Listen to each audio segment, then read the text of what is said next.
Assalamu alaikum wa rahmatullahi wa barakatuhu. Barkanmu da warhaka, barkanmu da wannan lokaci. Fatan kowa da kowa yana lafiya.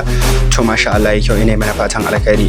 Kamar kullum kamar yadda aka saba yau ma na zo muku da shahararren fina-finan da kuka jima kuna da kwamfutar su. Wata kan kamanni na jarumi Sharukan, sa'annan da kuma bango na Ramtaran insha Allah, sa'annan da shauran fina-finai ingantattu kamfanin Sultan da kuma shauran kamfanin nika.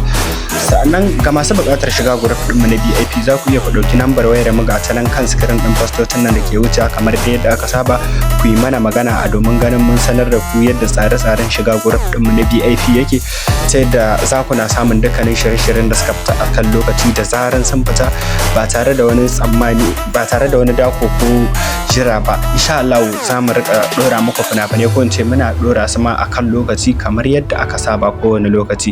Sa'annan ga masu buƙatar tsofaffin fina-finan Algaita ko na Siman Records ko na Al Hussein ko na D-Love da dai shauran kamfaninnika, to insha Allah duk wani fim da kake da bukata na Algaita ko na sauran kamfaninnika tsofaffi ko sababbi insha Allah muna da su, za ku iya kai mana magana kamar yadda aka saba.